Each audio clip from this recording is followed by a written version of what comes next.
Hi everyone, tonight we're going to take a ride back in time. Not to a glittering palace or a lush garden, but to a place where the air is dry, the boots are dusty, and the nearest doctor has a bone saw and no degree. That's right, we're heading straight into the American Wild West. The sun is brutal, the rules are vague, and the people, well, let's just say they're not the friendliest. You probably won't survive this. But don't worry, we'll walk through it together step by step, with only a few metaphorical bullet holes. So, before you get comfortable, take a moment to like the video and subscribe, but only if you really like what I do here. And if you're still awake, tell me where you're watching from and what time it is. I always love seeing how far this little storytelling posse travels.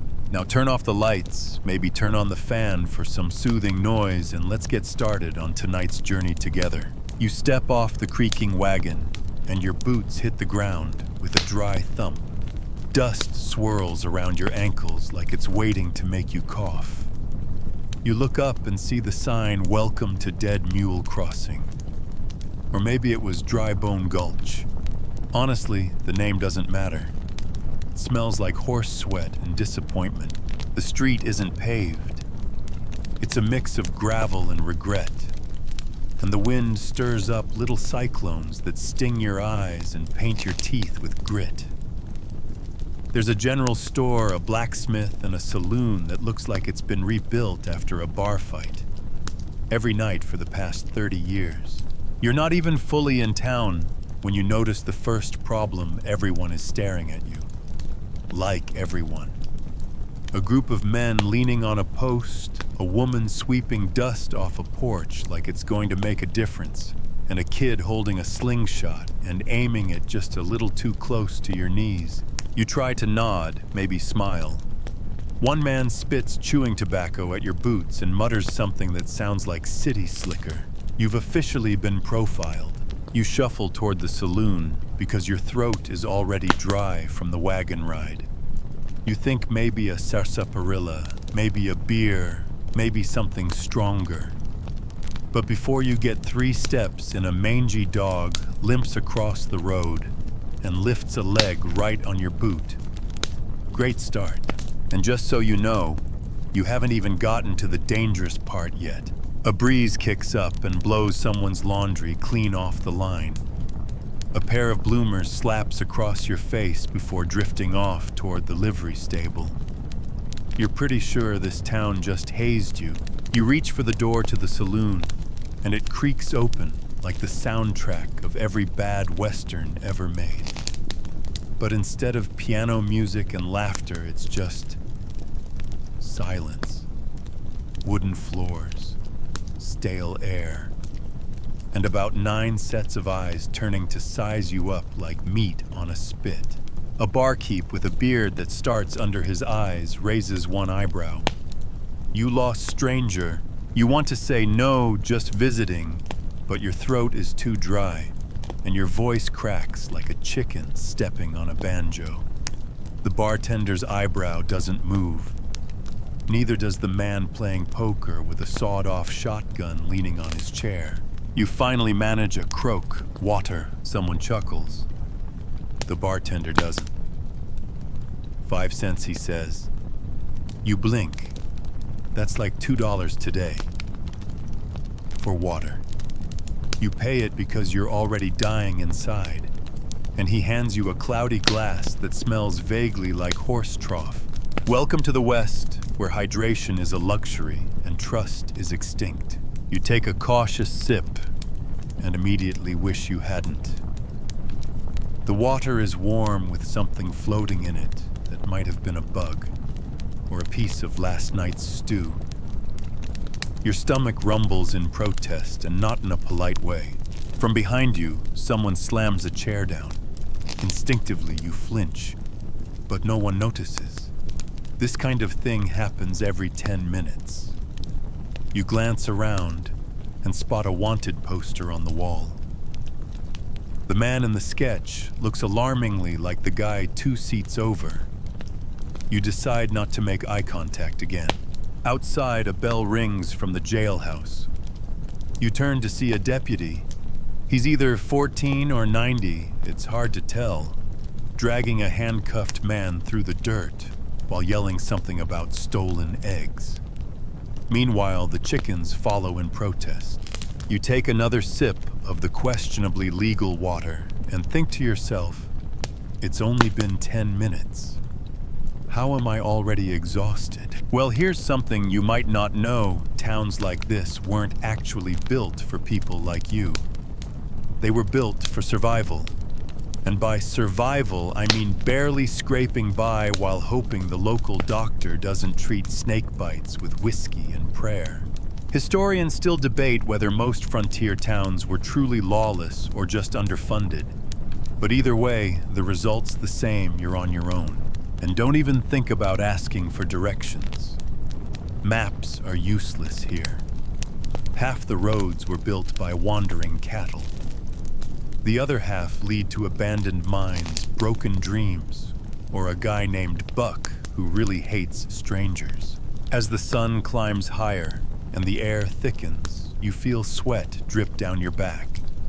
You glance down and realize you're wearing wool in July.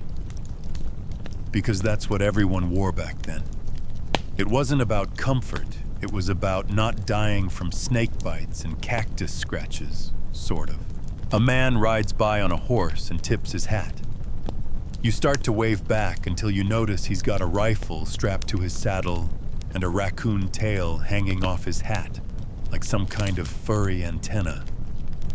You let your hand fall slowly. A church bell rings in the distance. Someone shouts. Someone else fires a shot. And still the town rolls on like none of it matters. You suddenly understand something. This place isn't trying to kill you exactly. It just doesn't care if you live. You're sweating now, real run down your back, sting your eyes sweating. And it's not just the heat. It's the realization that even the air seems like it wants you gone. You step outside the saloon and the sun hits you like a slap. It's not warm, it's aggressive. Like the sky personally hates your epidermis. You squint across the main street and see a sign that reads, well water, 3C a bucket. Jackpot night. You shuffle over, desperate for something cold, clean, and drinkable. But when you peer into the wooden bucket sitting under the spigot, you freeze. There's something floating in it. Two somethings, actually. One might be a beetle. The other might be a toe. You're not sure what bothers you more, the idea that it's someone's severed toe, or the fact that this is still the cleanest water you've seen today. See, water in the Wild West wasn't just rare. It was risky. Rivers could be alkaline enough to strip paint. Wells could be contaminated with everything from rotting carcasses to mining runoff. And then there were the outhouses, usually built way too close to where people drew their drinking water. And cholera, yeah. That was the town's version of a seasonal flu. Historians still debate whether most Western deaths were from violence or disease. The movies love their shootouts, but the real killer was usually what you drank, or what someone else didn't wash their hands before preparing. You pick up a ladle from the bucket and instantly drop it. It's slimy. Probably been touched by 20 other desperate hands before yours. A woman across the way watches you, shakes her head, and mutters something about greenhorns. That's when it hits you.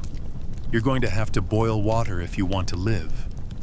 Except you don't have a pot, or firewood, or matches, or literally any survival skills. The closest you've ever come to boiling water was hitting the noodle button on your electric kettle at home. You trudge away from the well, your throat scratchy and your stomach uneasy. You pass by two men arguing over a mule, shouting something about a broken saddle and unpaid debts. One has a knife, the other has a pitchfork. You take the long way around. There's a creek nearby, more like a trickle of water trying its best. You crouch down and consider it. It's moving at least, which is a good sign. You cup your hands, bring the water to your lips, and pause. You remember reading somewhere about beaver fever, giardia, bacteria, parasites. You imagine your insides turning into a wild west of their own complete, with gut-busting dysentery and dramatic internal monologues. No thanks. You sit back and stare at the water defeated. And just when you think you've reached peak hydration, despair, a man rides up, dismounts, and pulls out a tin cup from his saddlebag. He dips it straight into the creek, drinks it in 3 gulps, and wipes his mouth with a dirtier hand than should be legal. Then he grins. You look like you're waiting for it to turn into wine, he says. You muster a nod, just not sure it's safe. He laughs like that's the funniest thing he's heard all week. Ain't none of this safe, he says. That's the point. He mounts up again and rides off, leaving you with a dust cloud and a deeper sense of dread. An odd fact, you didn't know some western towns posted signs warning travelers not to drink the local water unless they'd built up a tolerance. That's right. People here proudly bragged about their ability to drink filth and survive it. Like gut rot was a badge of honor. You wander further past the jail, past the smithy, and into a shady alley where you hope to find some peace. What you find instead is a row of barrels collecting rainwater. And by rainwater, we mean mosquito soup. You sit against the wall, clutching your stomach, wondering if it's too late to walk back to the train station, until you remember there is no train station. You were dropped off by a wagon which is now halfway to Arizona. Great, a dog barks nearby. A gun goes off in the distance. And you're starting to feel the signs of dehydration. Headache, dry mouth. The sense that your soul is shriveling inside your body like a raisin in the sun. You close your eyes for just a second, and that's when it hits you. This town doesn't have running water. It doesn't have plumbing. It barely has intentions. People here wake up, drink possibly deadly water, pray they don't catch cholera, and go to bed knowing they'll have to do it again tomorrow. There's no bottled water, no filtration straws, no lemon slices, just dirt disease and a prayer. You open your eyes and decide you have one option left: ask for help. You find a woman sweeping a porch. She looks solid, like someone who knows what they're doing. You approach slowly and ask, "Excuse me, ma'am. Do you know where I can find clean water?" She stops sweeping, looks you up and down. "Rain barrel behind the church," she says. Father Joseph filters it through charcoal. You almost cry. You shuffle toward the church, passing a man vomiting into a ditch. Probably didn't get the memo. When you reach the church, you find the rain barrel and the setup just as she described. Covered, filtered, glorious. You drink, and it's not great, but it's not terrifying either. And right now, that's a miracle. As you lean back, soaking in your tiny win, you hear the creak of a casket cart rolling by. Another soul who didn't find the rain barrel in time. You sip again, this time slower. It's not just the gunfights out here. It's not the snakes or the bandits or the storms. It's that the basic stuff like drinking water is already playing roulette with your life, and you've only made it through one morning. You lean against the church wall, belly full of what might be the only safe water in a 50-mile radius, and already you feel like you've climbed Everest. But just as you're starting to feel human again, you get a whiff of something awful. It's not manure, not gunpowder, not even unwashed cowboy. No, this is personal. This is you. You sniff your armpit. Oh no, that is not okay. You raise a tentative finger to your mouth and rub along your gum line. Then you gag. Your breath could melt silver. Your tongue feels like it's wearing a sweater. Welcome to the Wild West, where oral hygiene is an idea that hasn't been invented yet. You wander back down the road, trying to find a place to sit and maybe fix the crime scene that is your mouth. A sign reads, "Barber and Dentist." You blink. You don't know whether to be excited or terrified. Because back then, barber and dentist were the same person. And that person often had one tool for both jobs, pliers. You step inside. The place smells like sweat and alcohol. The chair is stained. The tools aren't so much sterilized as they are available. A man is getting a tooth pulled while biting down on a leather strap. He's sweating bullets. The barber-dentist yanks the molar out with a noise you hope to never hear again, kirk-a-chk, and drops it into a bowl already half full of other teeth. You take one step backward. "Something I can help you with?" the man asks, wiping his hands on a cloth that used to be white. Maybe just a toothbrush." He raises an eyebrow like you just asked for moonshine in a church. "We got chew sticks," he says, gesturing to a bowl of what looks like tree bark. "Good enough for me. Good enough for you." You nod, grab one, and back out of the shop like it's a snake pit.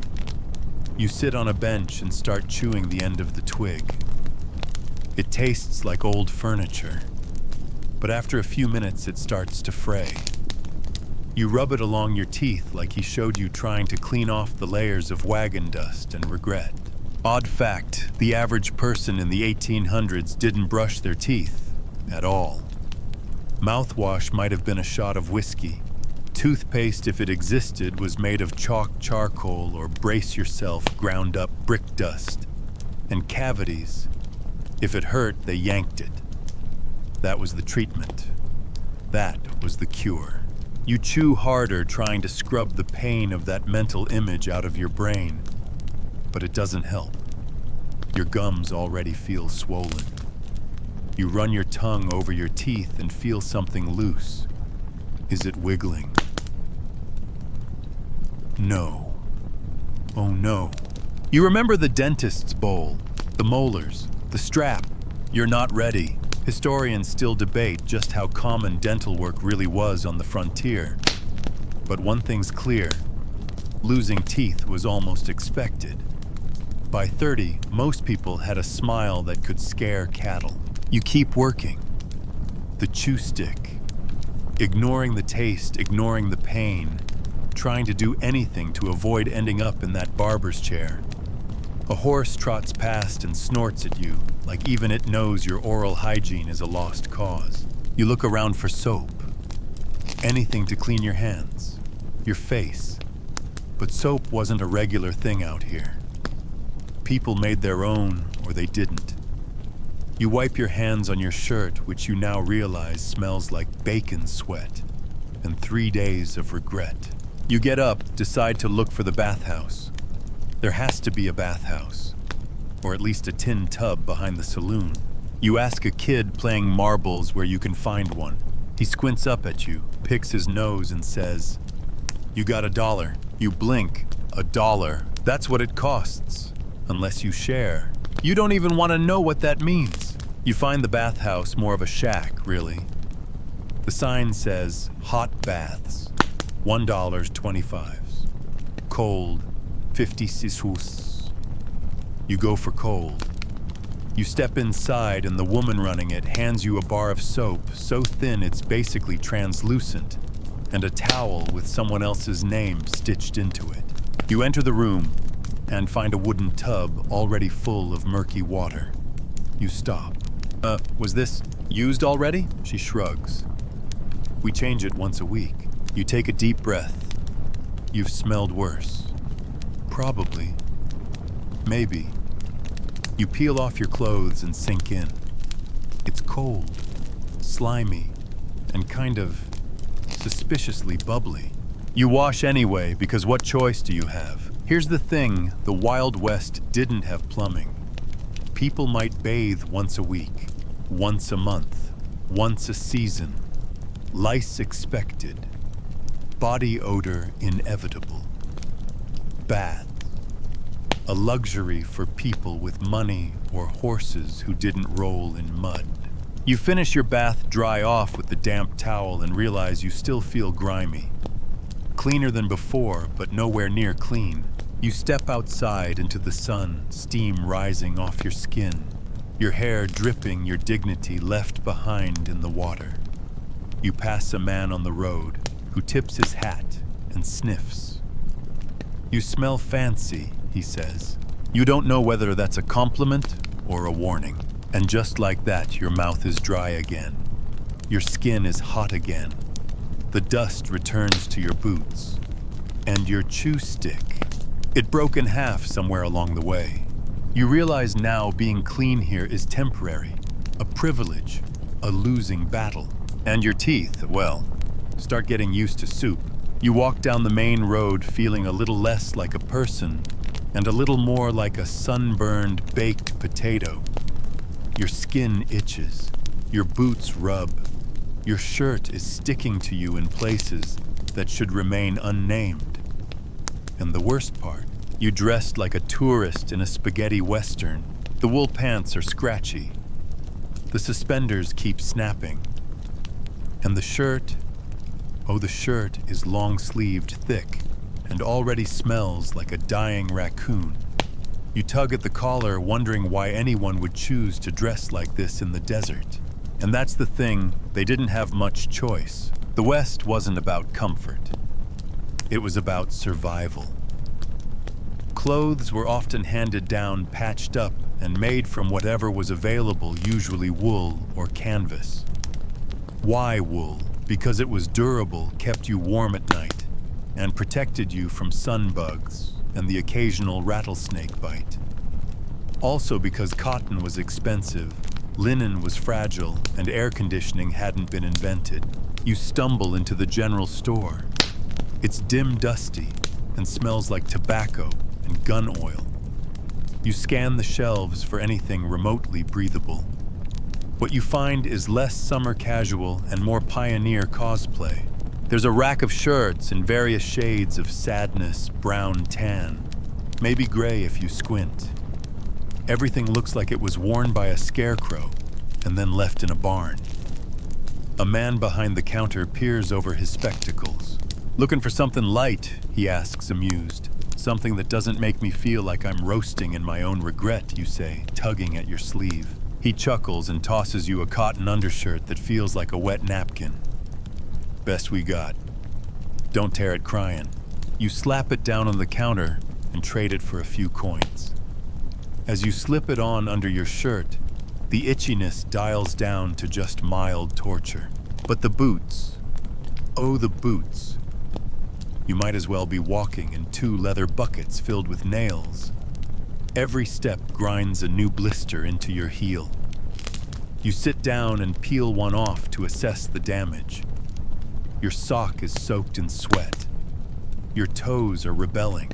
That's when an old-timer walks by, sees your face, and says, "Ain't broke 'em in yet, huh?" "Feels like they're breaking me in," you mutter. He nods. "Give it a week. If they don't kill you by then, they're yours." Historians still debate how much of Western gear was actually practical versus just tolerated. Cowboy hats, for instance, they were great for blocking sun, but terrible in high winds. Leather chaps helped with thorny brush, but trapped heat like a furnace. And most folks only had one set of clothes, so if you got rained on, guess what? You were wet. For a while. You hobble out of the store and look around. Everyone else seems fine. They're walking normally. They're wearing long sleeves like it's no big deal. One woman's wearing layers. Layers. Meanwhile, you're questioning your will to live because your thighs are chafing like 2 angry badgers in a burlap sack. You try to adjust your pants discreetly. You fail. A kid points. You move on. You spot a man tying his horse up in front of the sheriff's office. His shirt's open halfway, revealing a sunburn that belongs in a medical textbook. He catches you looking and says, "Don't worry, it'll peel off in a day or 2. Like a snake, or a bad decision." You nod politely, even though your own skin already feels like it's plotting to escape your body. Odd fact, frontier folks actually welcomed sunburns. Some believed it toughened the skin. Others used lard vinegar or even kerosene to soothe burns. And for those lucky enough to have it, bear grease was the go-to sunblock. You, however, have nothing, not even aloe, just regret and a growing fear of the midday sun. You duck into the shadows between buildings, hoping to cool off. The shade helps, a little, but the breeze kicks up dust and it sticks to the sweat clinging to your neck like a second, grittier shirt. At this point, you'd give anything for a t-shirt and a pair of Crocs. You keep walking, and that's when you hear the church bell again. But it's not ringing for service. It's tolling. 1, 2, 3 slow gongs. A man passing by tips his hat and murmurs another heat stroke. You stop. Look down the street. There's a group gathered near the edge of town around a wooden cart, carrying a covered body. Someone didn't make it through the afternoon. The man notices you staring. First week's the worst, he says. Don't worry, you'll toughen up or pass out trying. You nod, but inside you're thinking, how did anyone survive this? Because back then, people didn't have workwear and loungewear and sweat-wicking fabric.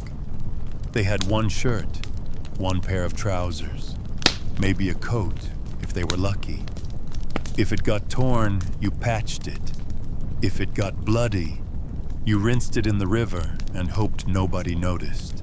And those boots you hate, you'll have to keep wearing them until they either mold to your feet or cause permanent structural damage. You return to your room at the boarding house, peel off your clothes, and lie flat on the bed like a starfish. The mattress is stuffed with straw and possibly small rodents. You stare at the ceiling and try not to move. This was just one outfit. One walk through town. One day under the sun. And you still have 17 hours until the next sunrise. The sun is almost at its peak now, straight above you, like it's aiming a magnifying glass directly at your forehead. Your cotton undershirt is soaked. The air isn't moving. The town has gone quiet except for the occasional creak of a porch board or the distant groan of someone too stubborn to find shade. You wander back toward the saloon, not because you want to, but because you need to. Your legs are wobbly, your head is pounding, and you figure a cold drink, any drink, might convince your organs not to give up just yet. The saloon door groans open again. This time, people barely look up. You're no longer the new guy. You're just another sunburned face in the crowd. The pianist is back at his corner, plinking out something that sounds like a funeral march in slow motion. You find a stool at the bar. The barkeep gives you a once-over. Still alive. Barely, you reply. He slides you a glass of something. It's brown. Smells like paint thinner. House whiskey, he says. You hesitate. This safe, he shrugs. It'll kill what's already killing you. You take the tiniest sip, and your throat catches fire. Your eyes water. Your soul briefly leaves your body. You're fairly sure the stuff was distilled behind the barn, and maybe one wrong spark away from becoming napalm. Odd fact, most frontier liquor wasn't aged, filtered, or even named. It was whatever the barkeep could make barter or fake. Some whiskey had turpentine in it. Some had tobacco juice. Some was made with rubbing alcohol, and all of it was strong enough to knock out a mule. You set the glass down and push it away. You like your insides not dissolved. Just then, a man at the poker table slams his fist down.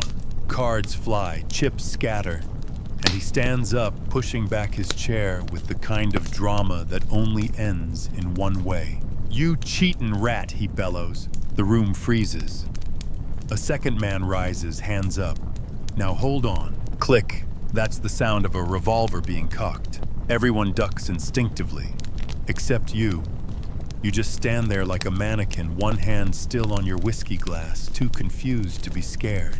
Historians still debate just how often shootouts happened in Western saloons, but there's no denying that tempers flared and firearms were always within reach. Justice could be swift and final. The barkeep sighs and reaches under the counter. Not for a gun, for a frying pan. He slams it onto the bar. "You shoot in my saloon and I'll gut you myself." The two men hesitate. Then, like someone pressed unpause, the second man grumbles, scoops up his cards, and sits down. The other man follows. No shots fired. Just testosterone and whiskey fumes. You let out a breath you didn't know you were holding. Welcome to the saloon, the social heart of any Wild West town. It's not just a bar. It's a post office, a gambling den, a hotel, a bathhouse, a gossip mill, and occasionally a murder scene. You slide off the stool and glance around. A woman with too red lipstick gives you a wink. She's leaning against the staircase, one boot on the bottom step. You blink. Hello. She smiles. "Need a room, sweetheart?" You're not sure if she means a place to sleep or something else entirely. You backpedal, just passing through. She laughs. "Aren't we all?" You find a corner table and sit down, trying to disappear. A man nearby is snoring into his beer. Another is carving initials into the wood. The piano player picks up the tempo, and two rough-looking men begin dancing, not well, but with great enthusiasm.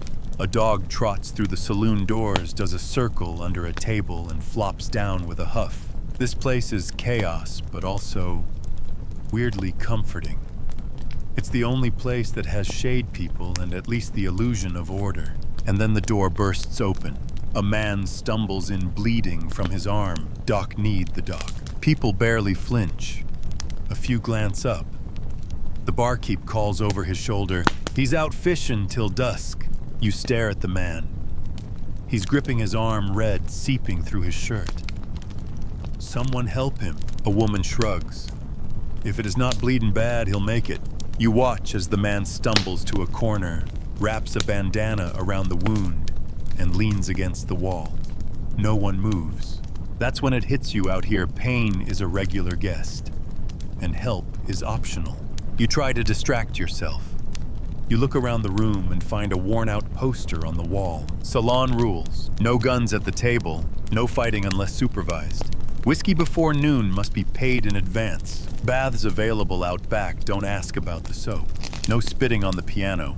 The last one is underlined twice. You glance toward this bar. The barkeep is back to wiping glasses with a rag that's never seen soap. The woman by the stairs has moved on to someone else. The man with the bleeding arm is snoring now. This is your break. This is the safest place in town. And it still feels like one wrong glance could turn it into a battlefield. You stand up, brush dust from your shirt, and step outside. The light hits your eyes like a camera flash. High noon. The street is quiet. Too quiet. And that's when you see them, two men standing 10 paces apart.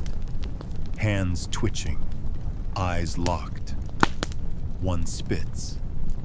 The other shifts his stance. You realize what's happening. A duel. You back up toward the saloon. Nobody else seems surprised. A few townsfolk gather on porches, squinting into the sun. The piano music has stopped.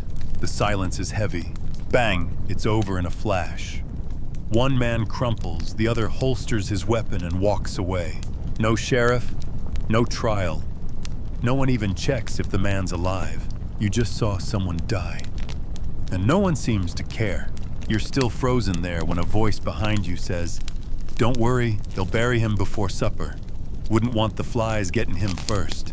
You turn slowly and nod. The Wild West isn't like the movies. It's faster, dirtier, uglier, more real. And you just survived your first gunfight by being smart enough not to get involved. You're still standing in the doorway of the saloon, when a breeze blows through, lifting a swirl of dust and the faint smell of whiskey, sweat, and something less identifiable. You take one step back inside, needing to sit and collect yourself, but the barkeep just waves you off. No loitering. Drink or go. You've already had the whiskey, or whatever that liquid death was, so you step out into the sun again, blinking through the heat haze. It's not just the heat that's oppressive. It's the filth. You can smell it in every breath. The whole town smells like a mix of horse droppings, body odor, rotting food, and somehow cabbage, even though no one seems to sell cabbage here. It's like the air itself is made of sweaty laundry. And then there's the itching. You scratch your neck, then your shoulder, then both arms. Something's not right. Your scalp feels like it's moving.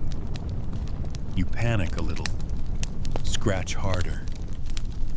That's when you see the boy from earlier sitting on the porch steps, also scratching.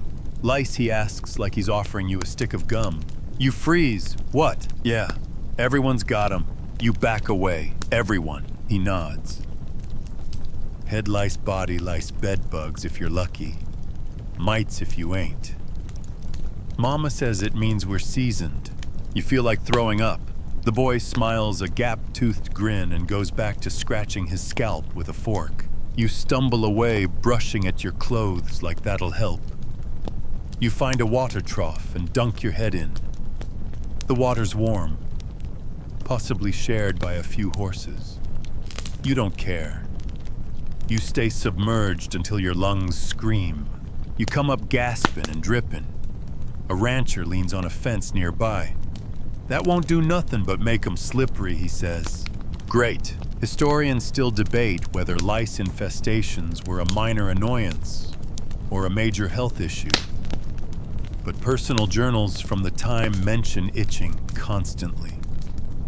One diary entry from a wagon train simply read, "Slept poorly." Lice again.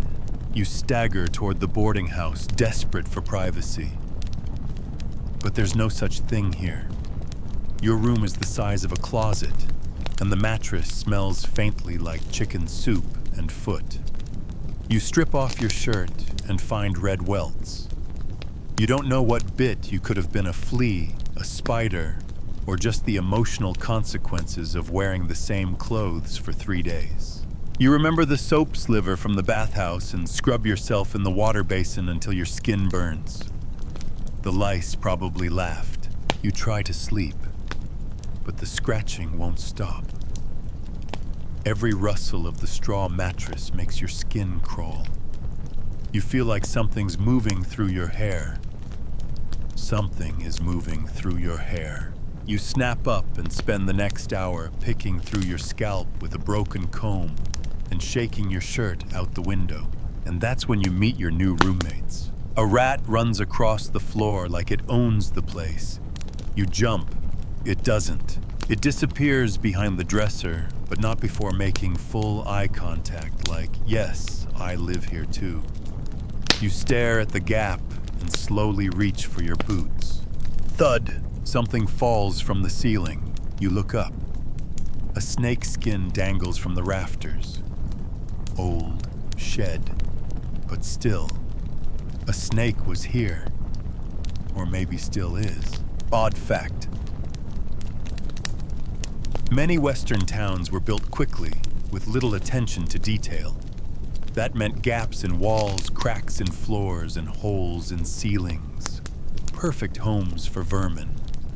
Rats were everywhere. Mice, fleas, and snakes, especially in the desert, loved cool, dark places. Like under your bed. You lift the corner of your mattress with the broom handle. Nothing. Just a spider big enough to apply for a land deed. You lie back down, but only on your side, one eye open. It's a strange thing. The Wild West was full of people tough enough to shoot straight and ride horses for days. But no one could figure out indoor pest control. You hear chewing from inside the wall. Probably rats. Maybe termites. You hear tiny feet in the ceiling. Definitely something with claws. You sit up again and scratch your ankle. This isn't just about hygiene anymore. It's a siege. By now, you're no longer thinking about cowboys and showdowns. You're thinking about disease, plague, infections, things with too many legs, and sleep. Forget it. Every time you close your eyes, you feel something touch you. In the silence, you can hear a faint squeak. Maybe it's your nerves. Maybe it's your roommates fighting over rent. You remember reading that people in this era slept fully clothed, sometimes with boots on, just in case they had to run out in the middle of the night. Now you get it. Not for outlaws, for bedbugs. You throw your shirt over the window, lay your hat over your face, and try to make peace with it all. After all, this is life here. Constant itching. Strange roommates. And the lingering knowledge that you are never truly alone. You drift off barely as the rat returns. He's bold now. He walks along the dresser like it's a stage, squeaks once and vanishes. You close your eyes again and accept your fate. If the lice don't get you, the rats will. And if they don't, wait until you meet the doctor. Morning breaks not gently, not kindly, but with a thump from the alley outside. And a rooster that sounds like it's been gargling gravel. You open one crusted eye. The rat is gone. Maybe. Probably. Hopefully. You scratch your head. Still itchy, still alive. You stumble to the wash basin and splash water on your face. It's warm, slimy, and possibly visited by insects in the night. But you're past the point of caring. Then, as you turn toward the door, it hits you.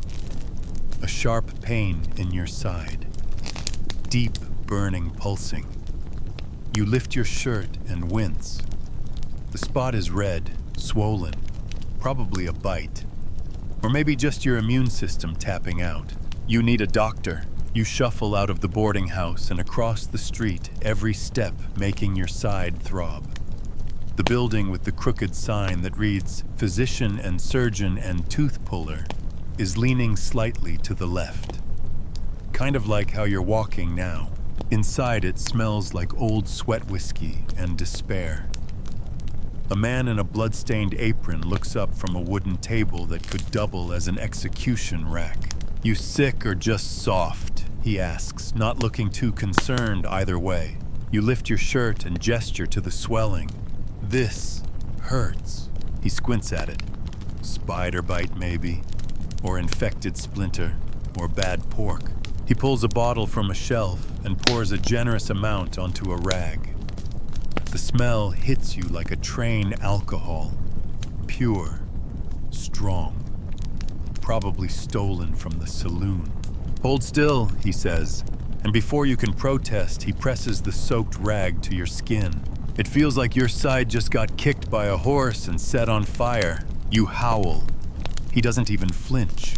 That means it's working. Odd fact, most Western doctors weren't trained.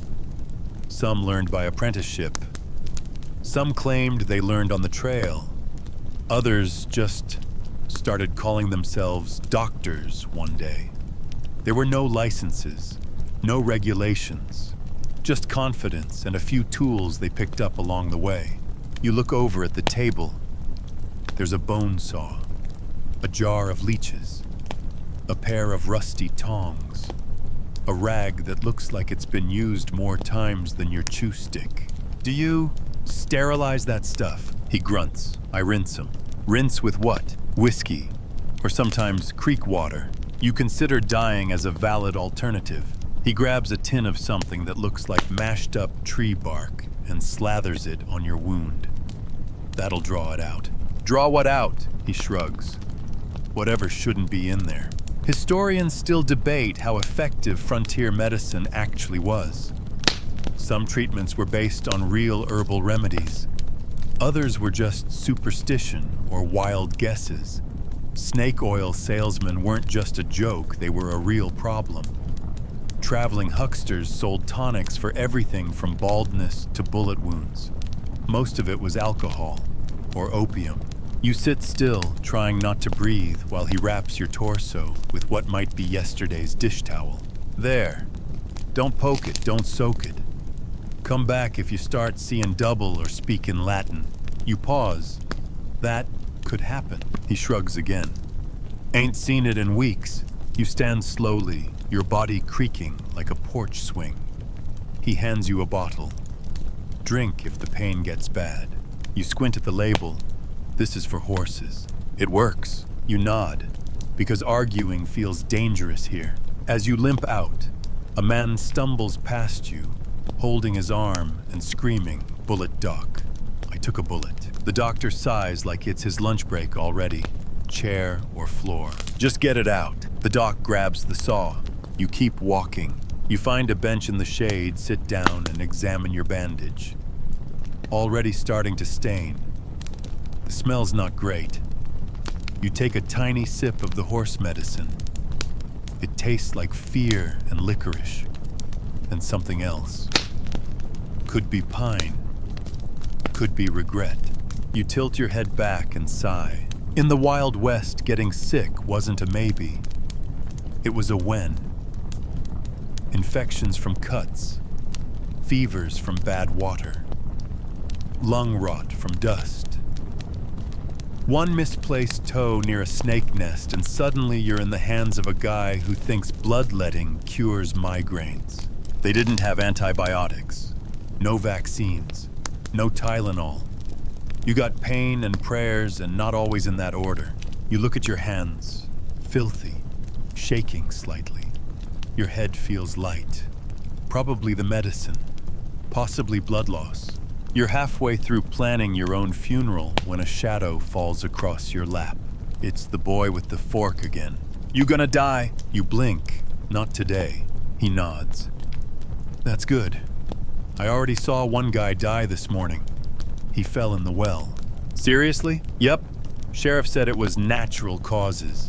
You chuckle, then wince. Laughing hurts now. The boy sits beside you. I stepped on a nail last week. Didn't even cry. Impressive, you say, meaning it. He shrugs. Mama poured whiskey on it. Said if I lived, it meant God still needed me. If not, then he needed me worse. You look at the boy, then at the town, then down at your own bandage. This is life here. Pain is casual. Suffering is expected. Death is just another part of the day. And doctors, they're not healers. They're options, unreliable ones. But sometimes, they're the only ones you've got. You sit on that bench for a long time, nursing your wound, and your pride both bruised and pulsing. The sun climbs higher, casting shadows that feel sharper than the town's knives. The wind kicks up again, but it's dry like nature itself is blowing dust, just to mock your need for comfort. Your stomach growls, loudly. You'd forgotten about food. It's been almost a day since you last ate, and now your body is starting to stage a protest. You look around. There's no grocery store, no cafes, no corner diner with a neon sign offering free refills and fries. Just a few buildings that might be homes and one shack with a painted sign that says Grub House. That's all you've got. You push yourself up and shuffle toward it, holding your side. A bell rings as you walk in, though it sounds more like a cowbell tied to a rusty hinge. The smell hits you immediately. It's not bad exactly, it's just confusing. A mix of meat smoke and something you can only describe as boiled boot. A woman in a grease-stained apron looks up. You want stew or stew? You blink. What's in the stew? She laughs. Doesn't answer. Just ladles a brown sludge into a chipped bowl and drops it on the counter.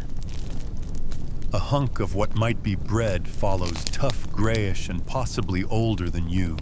You hand over a few coins, sit at the nearest table, and stare at the contents of the bowl. There are chunks.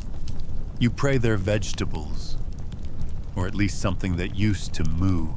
You take a bite. It's hot. That's the nicest thing you can say about it. The flavor is somewhere between campfire smoke and beef that gave up halfway through the cooking process. You chew slowly, eyes watering, and try not to think about what part of the animal this might be. Odd fact in the Wild West food was more about not dying than enjoying yourself. Salt pork beans, stale bread, and coffee were staples. Meat was a luxury unless you caught it yourself. And refrigeration, not even a dream yet. If something was off, you either ate it anyway or went hungry. You dunk the bread into the stew, hoping to soften it. It doesn't work. You try to bite it and feel something shift in your jaw. A reminder of that dentist barber and his bowl of extracted regrets. As you eat, you watch other patrons. A man scooping beans with his fingers. A woman cutting jerky with a Bowie knife. A child licking what looks like dried molasses off a wooden spoon that's seen better decades. The cook passes by your table. "Don't eat the green part," she says, pointing vaguely at your bowl. You freeze. What green part? You'll know! You continue eating because you don't have a choice. Your stomach demands tribute. The stew might be dangerous, but hunger is guaranteed fatal. About halfway through, you start to feel a little off. The kind of off that makes you wonder if you just swallowed the first act of a 3-part stomach tragedy. You set the spoon down and breathe through your nose. Carefully. Then you notice a sign near the door. No refunds, no complaints, no vomiting inside. You shuffle outside before anything dramatic happens. As you lean against the building, trying to keep everything where it belongs, a man walks by carrying a bucket. You watch as he dumps the contents into the ditch that runs along the street. It sloshes. The smell hits you next, a rotting, soupy stench that makes your earlier nausea feel like a warm-up act. "Kitchen scraps," he says. "Good for the pigs. You're pretty sure that's what you just ate." Historians still debate the nutritional value of frontier food.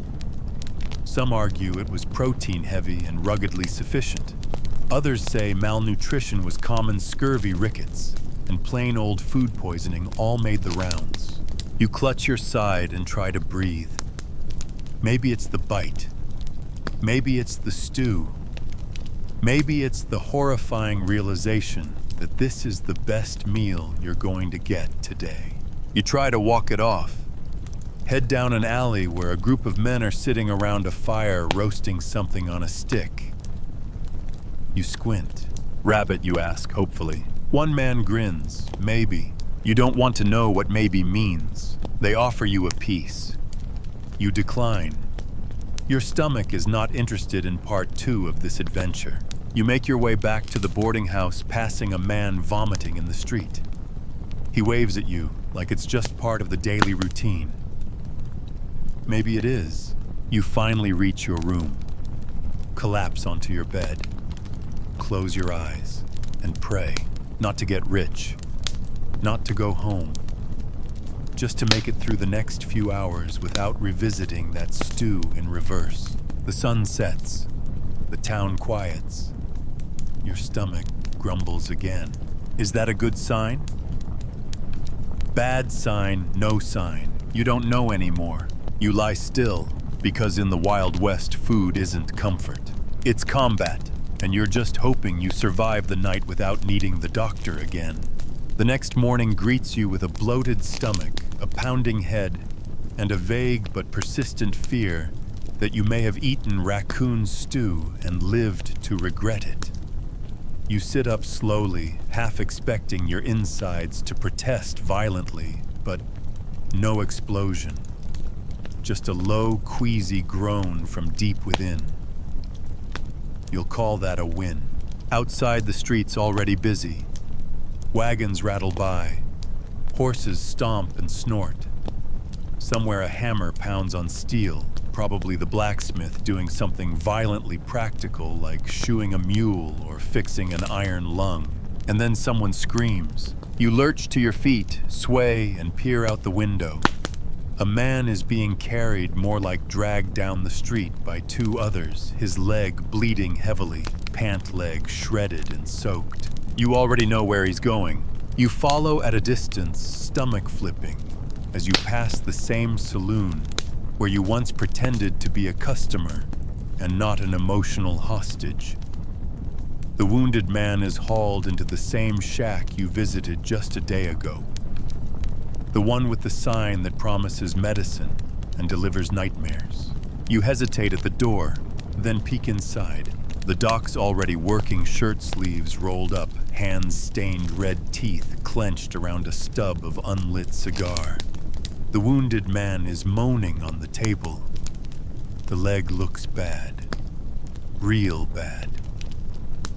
You catch a glimpse of bone. It takes every ounce of restraint not to bolt back to your room. The doc points to a younger man, an assistant, a volunteer, a poor soul in the wrong place. Hold him down, he says, and don't let go this time. The doc grabs his tools, not a scalpel, not anything gentle, a saw. You step back. Your stomach isn't queasy now, it's staging a full mutiny. Odd fact. Amputations in the Old West weren't rare. Between accidents, infections, and gunshot wounds, limbs were liabilities. Without antibiotics, a bad cut could mean death. And if it spread, the only option was to cut it off, and fast. And they did mean fast. The best surgeons could remove a leg in under 5 minutes. They had to. The longer it took, the more the patient bled, or screamed, or died. Bite this, the doc says, shoving leather into the man's mouth. Then to the assistant, you faint again, I'll work on you next. You can't look away. The saw comes down. The man screams through the leather. The doc doesn't flinch.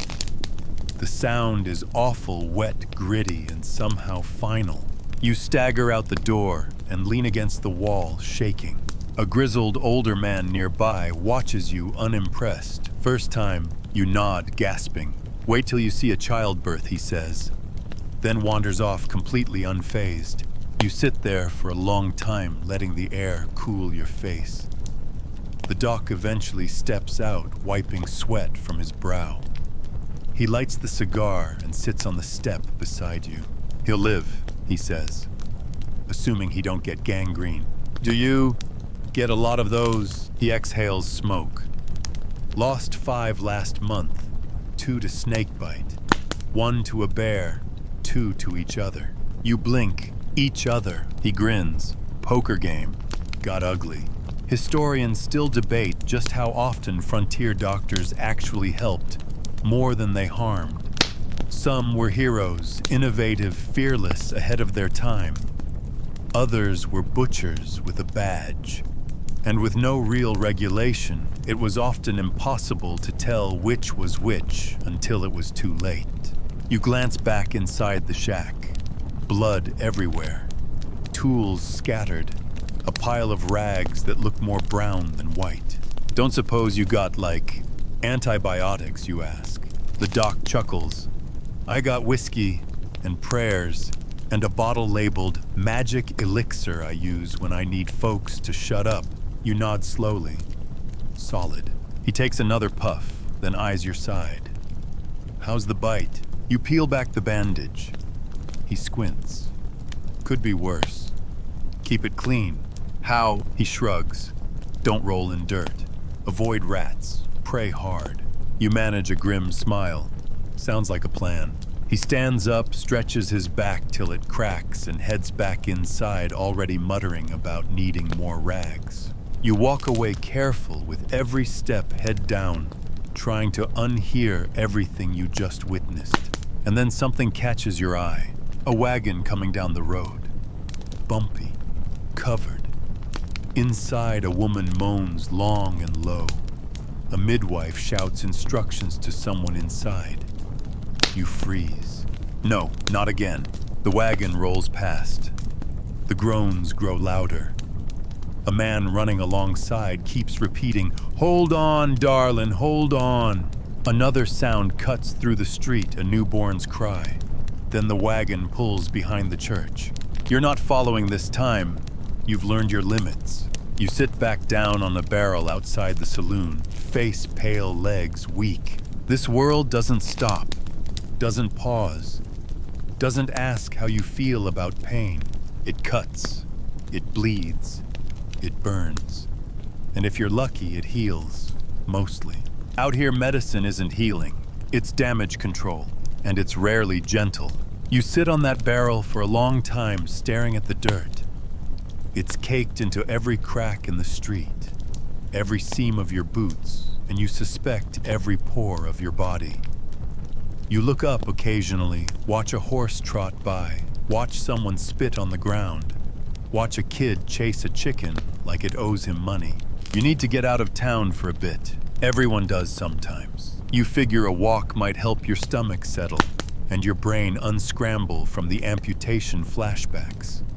So you wander past the saloon, past the blacksmith, past the livery stable, and out toward the open scrubland that stretches behind town. That's when you hear it. Thump, thump, thump. You turn slow.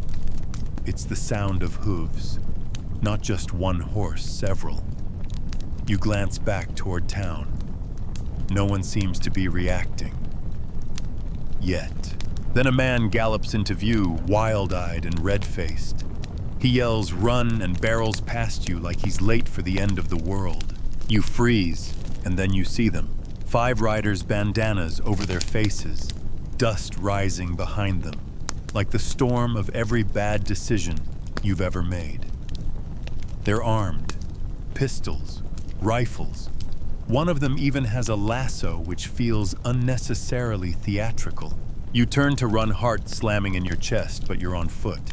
They're on horses. There's a reason no one ran from the law or the outlaws or the taxman. In the Wild West, if you weren't mounted, you were basically scenery. You bolt anyway, lungs burning, legs flailing. You make it 10 steps before your boot catches on a rock. You go down hard, face first into the dirt. You roll over in time to see one of the riders peel off from the group and head straight for you. You scramble backward, raising your hands like that's going to help. The rider slows, gun drawn, but then he laughs. Not menacingly, just amused. "Easy city boy," he says, voice muffled by the bandana. "We're just passing through." He tips his hat yes while wearing a bandana and aiming a gun, and rides off after the others who are now entering town at full speed. Shots ring out a few seconds later. You get up, legs shaking, heart somewhere near your teeth. Back in town, people scatter. You hear shouting. A window shatters. A woman screams. The bell at the sheriff's office rings once, then stops. You walk back slowly, keeping low. When you reach the edge of the main street, you duck behind a barrel and peek around. The 5 men are in front of the general store. One fires a round into the air. Another yells, "Where's the money?" The barkeep, brave or stupid or both, steps out of the saloon with a shotgun. One of the riders fires first. He drops. You cover your mouth. No dramatic music. No witty one-liner. Just a shot and gone. Historians still debate the frequency and scale of outlaw attacks in frontier towns, but there's no denying it happened. Some towns had their own militias. Others had one sheriff with a badge, a gun, and not enough backup. Law enforcement wasn't organized. It was personal and slow. You see a young man, maybe the deputy, step out from the jailhouse. His hand is trembling. He fires one shot. It hits nothing. The return shot hits his leg. He goes down screaming. Eventually the riders ride off, laughing. One of them tosses something flaming behind him. It lands in a trough and fizzles, but still, just a reminder they could have burned it all down. You creep out from behind the barrel and re-enter the street now littered with glass shell casings, and one man face down in the dust. The town is quiet again. Not peaceful, just stunned. You kneel beside the barkeep. He's not breathing. His eyes are open, but they're looking at something far away now. Something past this town, this life. You close them with shaking hands. The sheriff shows up 5 minutes later, pulling up his suspenders and yawning like he just overslept Sunday breakfast. "Missed all the fun, did I?" he mutters. "Where were you?" someone shouts. He shrugs. "I ain't bulletproof." Someone else spits. "You ain't even useful." You back away slowly. You don't want to be here for what's about to happen next. As you walk, a few townsfolk begin sweeping up glass. Someone tends to the wounded deputy. Someone else covers the barkeep with a tarp. It all happens with a mechanical, unspoken rhythm. Like it's not the first time. Like they've done this before. And that's what hits you hardest. They probably have. Odd fact, some towns were robbed every few weeks. Mail coaches, banks, general stores. They were easy targets. There were no cameras. No telegraphs fast enough. No real system for catching anyone. If the gang disappeared into the hills, that was that.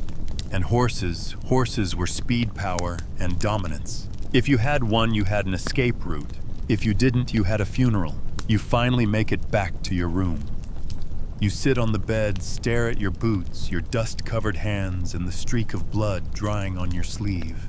There's no music, no justice, no chase scene, just silence. And the echo of gunshots in your ears. You realize something's else now. Out here, there's no backup. You're either fast or you're dead. You lie down on the straw-stuffed mattress and stare at the ceiling like it's going to give you answers. It doesn't. Just another spider slowly rappelling down a web toward your face like, "Hey, you still here." You swat it away and sit up again, heart still tapping out its trauma from the shootout. Your ears are ringing. Your mouth is dry. Your hands are sticky with someone else's blood. It's not even your blood. That almost makes it worse. You need to get out of this room. Maybe some fresh air. Maybe, just maybe, you need a job. Not for money. Not even for survival. But just to feel normal. You head toward the livery stable where they rent out horses, fix wagons, and occasionally need someone to shovel things that are definitely not hay. You figure if you can at least do something with your hands, it might keep your mind from unraveling. The stable master is a stout man with a big voice and a beard that looks like it could block bullets. He eyes you from under his hat. "You know how to curry a horse?" You blink. "I can curry rice." He groans and tosses you a brush. "Clean the mud off that one before she kicks you." You get to work. It's not glamorous. It's not clean. And the horse does in fact try to kick you twice. But you brush the dust and burrs from her coat. And for a minute, the world narrows down to horsehair sunlight and not dying. That's progress. After a while, the stable master walks over, chewing something that might be tobacco or tree bark. "You're not bad. Slow, but not bad." Thanks, you mutter, wiping sweat and horse dander from your eyes. "You want regular work?" You pause. "What kind?" "Whatever needs doing. Cleaning stalls, mucking, shoeing if you prove you got hands that don't shake. Town don't pay much, but we feed our own. You consider this. It's either this or another meal from the stew lady." "I'm in." He nods, already walking away. "Be back at dawn. We start early." You're about to thank him when another man rides up to the stable, dismounts in one smooth motion, and tosses the reins over the post. His boots are polished. His coat's cleaner than anyone else's in town. And there's something about the way he carries himself, like someone who doesn't need to raise his voice to get heard. The stable master nods. "Marshal." You freeze. Marshal. He doesn't look like the local sheriff. Or any sheriff. He looks federal.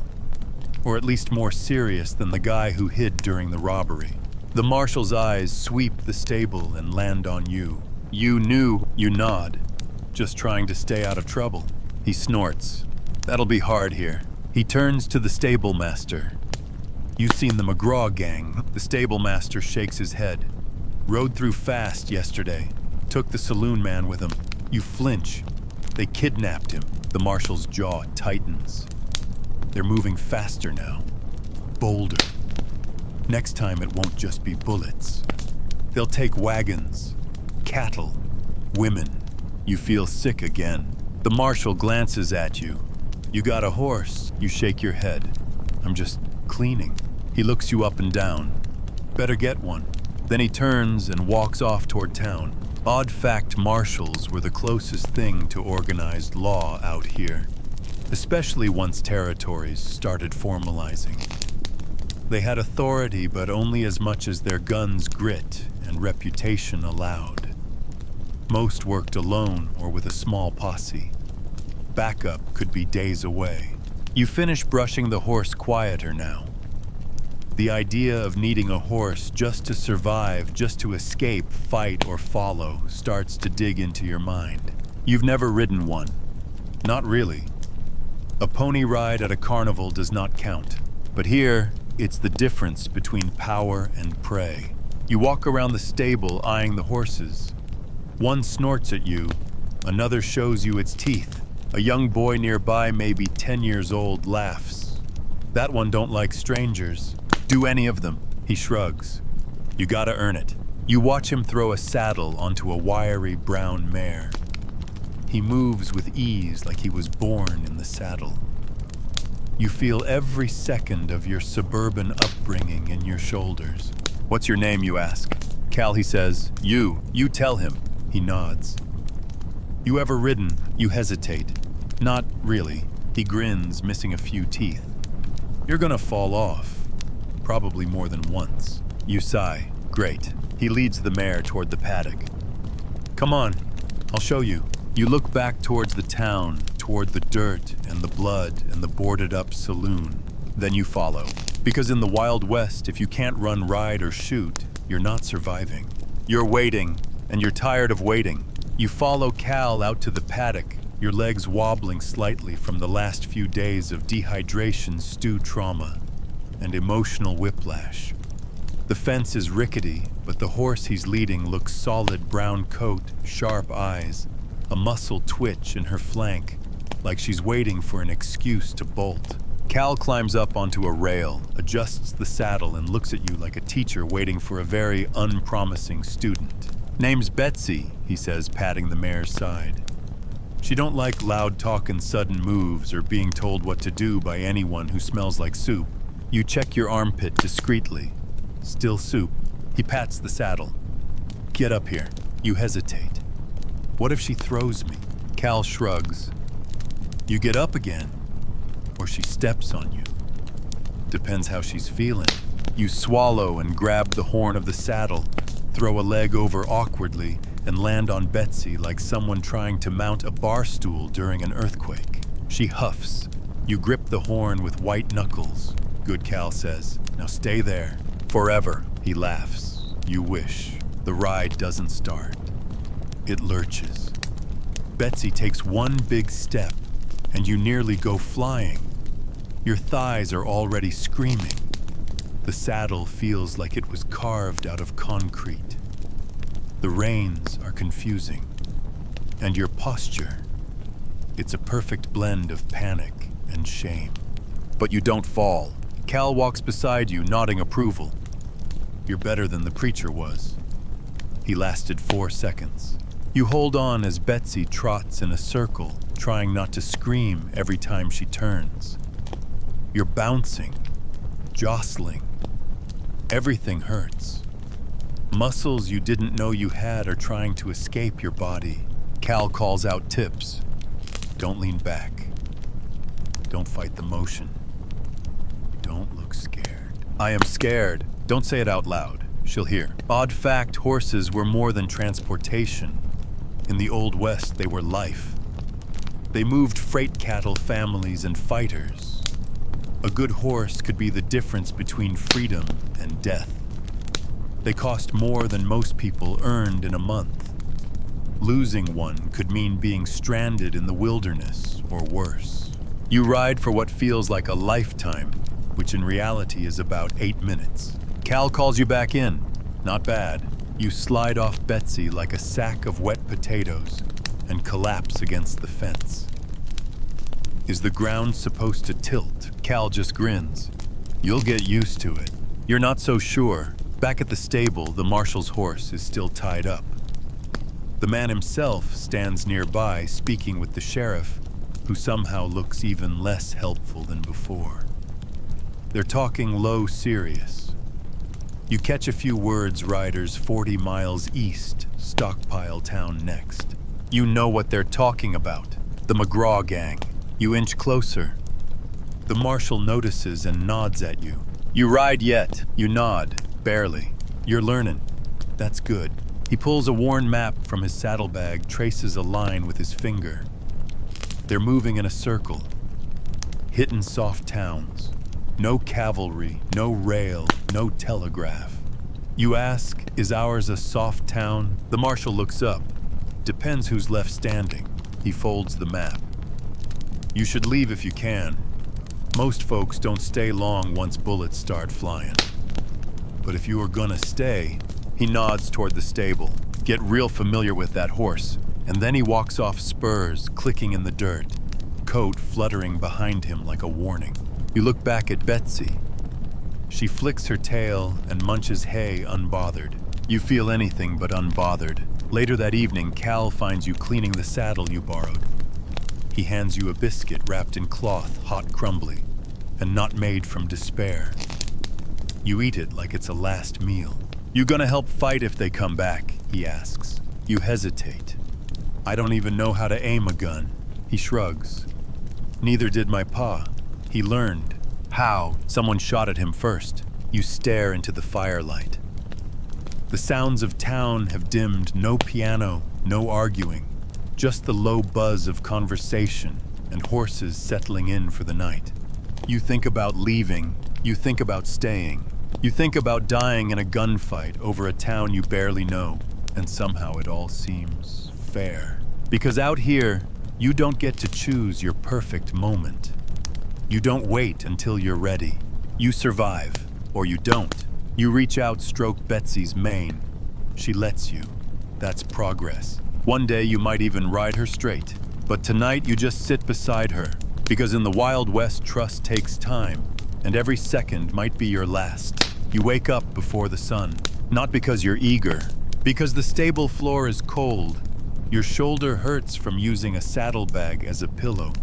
And a rooster decided to scream directly into your soul at 4:30 a.m. You groan, stretch, and shuffle to your feet like a cowboy-shaped bruise.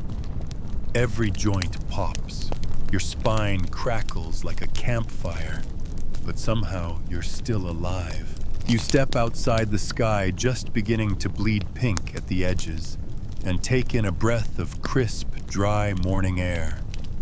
For once, it doesn't smell like horses, gunpowder, or death. Just dust, and maybe a little hope. You find Cal already awake, brushing down Betsy like it's the most natural thing in the world. He nods to you without stopping. Don't forget to check her hooves today. You blink at him, still half asleep. Her what? He sighs. We're gonna need more coffee. Inside the stable master hands you a cup of something dark, hot, and bitter enough to make your ancestors wince. Drink that, he says, then earn it. And you sip. It burns your throat, your esophagus, your will to live. But 10 minutes later, you can see straight again. You brush Betsy, scoop stalls, and shovel things you try not to look directly at. By midday, your hands are blistered, your back is a knot, and you've sweated through your shirt again. But the weird thing is, it feels good, honest, real. Like you're doing something that matters, until the messenger arrives. He's just a kid no older than Cal. Dusty, out-of-breath coat ripped and eyes wide. They hit hillside.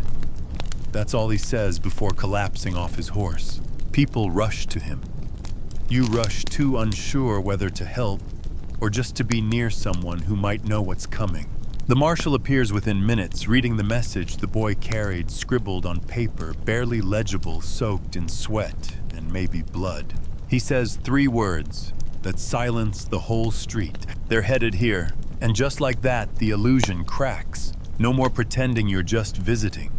No more hiding behind chores and bad biscuits.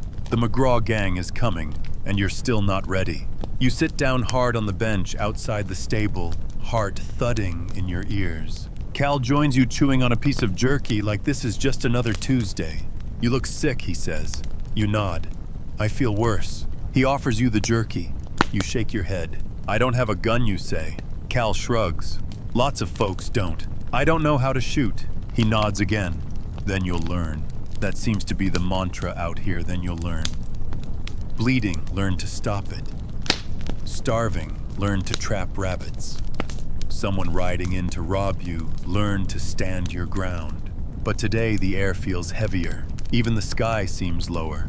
And then the sheriff speaks. He stands in front of the jailhouse boots, dusty hat low.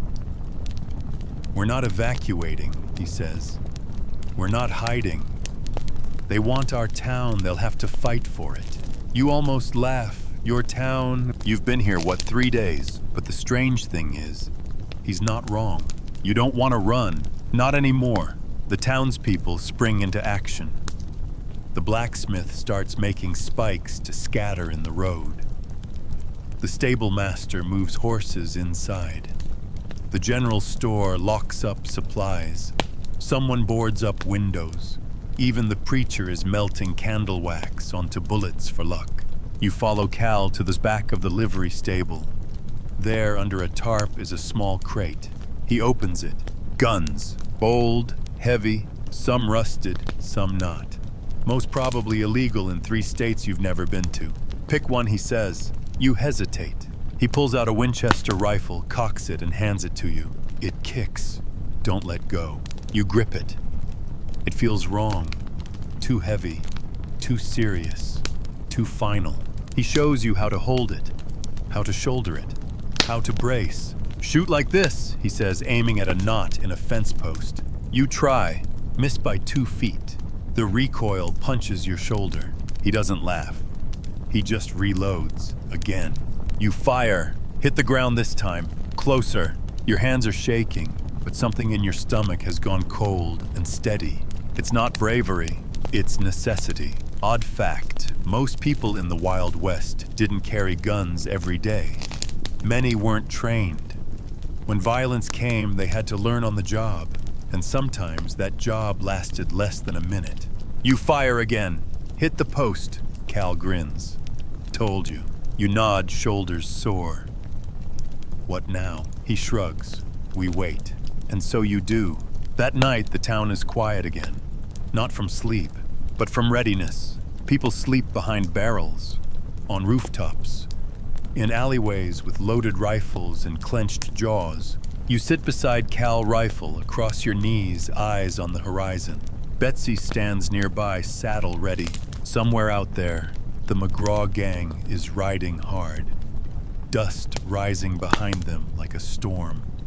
And when they get here, this quiet little nothing town will either stand or vanish. You take a deep breath. Out here, you don't wait for someone else to be the hero. Out here, you become one. Morning creeps in slowly, like it knows what's coming and doesn't want to be involved. The sky is overcast, now gray, low, humming with tension. The birds are quiet. The town is quieter. You sit in the same place you did all night back, aching eyes, bloodshot legs cramped under you. You didn't sleep. No one really did. You just existed. Every creak of wood, every horse snort, every gust of wind was a possible gunshot in disguise. Cal sits nearby, chewing on a piece of dried meat like it's his last meal. Maybe it is. You glance at him. How do you seem so calm? He shrugs. Ain't the first time they came close. You raise your eyebrows. You're 11. Yeah, but I've been scared since I was 7. Kinda got used to it. You want to laugh, but your throat's too dry. The rifle across your knees feels heavier today, like it knows its moment is coming. You check the chamber again. 3 rounds. Not nearly enough. The marshal returns just after sunrise. He rides in slow, coated in road dust, eyes narrowed beneath his brim. They're close, he says. 10 miles out. Maybe less. Someone asks, how many? He glances around. Too many. No one speaks. He continues. We can't win in a straight fight. But if we slow them down, we can buy time. Get the women and children out. Hide supplies. Make it hurt to take this place. The sheriff stands beside him, jaw tight. You still don't trust him. But you're not sure if that matters anymore. People scatter to their jobs. Buckets of water line doorways. Barrels are tipped for cover. Even the saloon has been transformed, tables overturned, bottles emptied, windows braced. You help fill bags with dry goods at the general store. You watch a man nail shut a coffin in advance, and he's not even in a hurry. That's the worst part. No one's panicking. They've accepted this. This is what life out here means. You build something out of nothing, and then you fight to keep it from being taken by someone with faster horses and fewer morals. You find yourself at the church later that morning. Not praying, just sitting. The pew creaks under you. The place smells like wood smoke and candle wax. The preacher approaches and sits beside you. You ever use that rifle, he asks. Yesterday, you say. He nods. Good. Aim low. Shoot once. Don't hesitate. You look at him. You seem comfortable. I'm not, he says. But I've buried too many folks who were. You don't ask what he means. You already know. Outside, the town is ready. Sort of. The women and children start heading out on foot, some on wagons, some on mules, some just holding hands and walking fast. You see Cal's mother among them, hugging him tight. She looks like she wants to say something important, something permanent, but she doesn't. She just pulls away and follows the others without looking back. Cal doesn't watch her leave. He picks up a revolver and loads it like he's doing chores. Odd fact, kids fought too. They defended farms, towns, and families. There was no age limit for survival out here. If you could shoot straight and keep your nerve, you were part of the defense. The sun climbs, and then dust. A cloud rising over the southern ridge. Big, fast, horses moving at full speed. They're here, someone shouts. People scatter into position. Rifles aimed from windows. Buckets gripped tight. Breath held. You crouch behind an overturned cart beside the marshal. He loads his revolver slow and steady. They'll test the edge first. Ride in, spook us, try to scatter the lines. How do we stop them? You don't let them think you're scared. You nod. You are, of course, terrified. The gang crests the ridge. 10 riders, maybe more. Covered in dust and bad intentions. Guns slung low, faces masked. They slow as they enter town hooves, kicking up dirt. The leader, tall, long coat, silver hatband, rides ahead. You hear his voice, low but clear. This doesn't have to get bloody. Lay down your arms, hand over the cash, and we leave the building standing. Silence. The sheriff steps into the street. No deal. The leader sighs. Suit yourself. And just like that, gunfire. It erupts all at once, a symphony of chaos. The first shot shatters a window. The second drops a horse. The third hits a man who falls like a rag doll. You don't remember raising your rifle. You just remember the recoil, the scream, the way your hands don't shake anymore. Bullets slam into wood around you. Someone yells for more ammo. A barrel ignites. Smoke billows. The gang retreats, then charges again. One of them crashes into a barricade and doesn't get up. Another's horse is hit, sending both to the ground. The marshal fires once, twice. One outlaw drops. Another crawls away. You move instinctively now. Reload, fire, duck, move. This isn't bravery. This is adrenaline. This is terror moving fast enough to feel like control. And through it all, Cal is beside you, reloading. like he's done it forever, steady as stone. They try a third charge. It fails. Too many down. Too many hurt. Too many surprised by how hard this town fought back. They break off. Ride out. Gone. But not before one last bullet zips by and grazes your arm. A thin line of fire. You drop, clutching it. Cal dives beside you. You alive. You look at him, laugh, then wince. Barely. The smoke clears. The gang is gone. The town still stands. Part 15. The silence that follows is loud. No gunfire. No shouts. Just the ringing in your ears and the heavy, uneven breathing of people realizing they're still alive.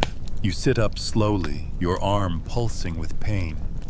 The bullet didn't go deep, but it left a tear in your shirt and a red-hot reminder that you were this close to being one of the bodies lying in the street. Cal helps you to your feet. You're lucky. You nod. Feels like it. You look around. The saloon's porch is riddled with bullet holes. Smoke curls from a broken lantern. The blacksmith's sign hangs crooked shot clean through. The church bell lies in the dirt, having fallen at some point during the chaos. One of the gang's horses stands riderless near the jail, confused and breathing hard. And then there are the people. 3 men dead. 2 more wounded. The deputy lost part of an ear and most of his pride. A woman you don't know is crying behind a barrel, her hands red, her apron redder. The marshal walks down the center of the street, checking every corner. Gun still in hand, coat torn, hat missing. He doesn't say anything until he reaches the center of town. They'll be back, he says, and no one argues. You sit down on the steps of the stable, wrapping your arm with a rag Cal offers. It stings, but you welcome the pain. It means you're still here. The preacher comes by, patting shoulders and saying soft prayers. One of the wounded moans nearby. The undertaker, who apparently just appears when needed, starts hauling bodies into a cart. You don't even flinch. Odd fact. After major shootouts, frontier towns rarely held funerals. Bodies were buried quickly, quietly. Sometimes without names. There wasn't time for grief, only preparation. You sip water from a canteen, the taste of smoke still in your mouth. You notice something odd. The sheriff is gone. Slipped away during or after the fight. You turn to the marshal. Where's the sheriff? He doesn't look up from cleaning his revolver. Don't worry about him. You don't ask again. Later, as the sun dips low and the shadows stretch long, the town starts moving again. Boards are nailed back in place. Fires are doused. Someone finds the church bell and props it upright with a crate. You walk past the general store and see the window shattered, but the goods untouched. Even outlaws know not to waste bullets on flour. You help Cal re-hitch some of the horses. Betsy survived. Barely nicked. She nudges you when you get too close to her saddle sore, but she lets you brush her down. You whisper to her, "You did good." She snorts. The marshal calls for a meeting in front of the saloon. The survivors gather. Town held its ground, he says.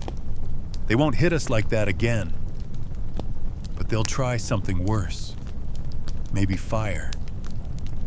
Maybe from the hills. Maybe at night. You shift uneasily. But now they know, he adds. This ain't a soft town.